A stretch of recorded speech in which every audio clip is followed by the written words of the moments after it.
रूस और यूक्रेन जंग को 40 दिन बीत चुके हैं, लेकिन वहां के हालात अब तक नहीं बदले। रूस लगातार यूक्रेन पर हमला कर रहा है, तो वहीं यूक्रेन भी रूसी सेना का सामना कर रहा है। हालांकि यूक्रेन पूरी तरह से बर्बाद हो चुका है, लेकिन फिर भी झुकने को तैयार नहीं है।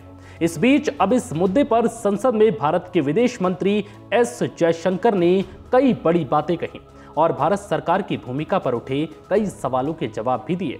जयशंकर ने कहा कि इस विवाद को कूटनीति और वार्ता से सुलझाया जाए। What is India advocating in Ukraine?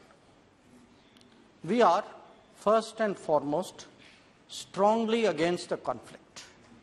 We believe that no solution can be arrived at by shedding blood and at the cost of innocent lives. In this day and age, dialogue and diplomacy are the right answers to any disputes, and this should bear in mind that the contemporary global order has been built on the UN Charter, on respect for international law, and for the sovereignty and territorial integrity of all states.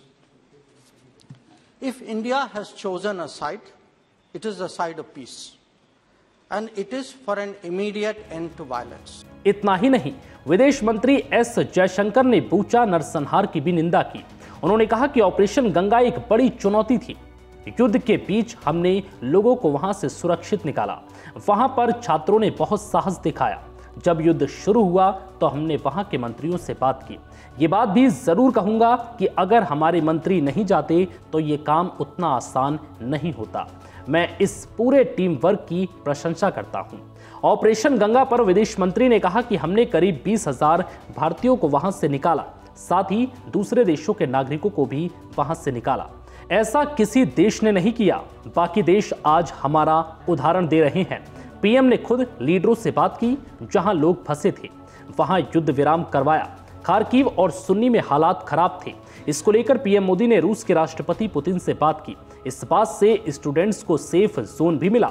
Ukraine से वापस लौटे छात्रों की पढ़ाई को लेकर S Jaishankar ने कहा कि जो छात्र आए हैं उनकी चिंता स्वाभाविक है। यूक्रेन की सरकार ने फैसला लिया है कि छात्रों को एग्जाम में रिलैक्स दिया जाएगा। बता दें कि भारत ने संयुक्त राष्ट्र में भी इस बात को दोहराया है कि यूक्रेन के बूचा ने आम नागरिकों के मारे जाने की रिपोर्ट परेशान करने वाली बताई है। हम इसकी स्वतंत्र जांच की मांग करते हैं। संयुक्त राष्ट्र सुरक्षा परिषद में अब तक के अपने सख्त बयान में भारत के दूत टीएस तिरुमूर्ति ने कहा कि यूक्रेन के बूचा में आम नागरिकों के मारे जाने की हाल की रिपोर्ट्स परेशान करने वाली है। हम इन हत्याओं की स्पष्ट रूप से निंदा करते हैं और मामले की स्वतंत्र जांच का समर्थन करते हैं। फिलहाल इस वीडियो में इतना ही। ये वीडियो आपको कैसा लगा हमें कमेंट करके जरूर बताएं। साथ ही इस वीडियो को लाइक और चैनल को सब्सक्राइब करना बिल्कुल ना भूलें।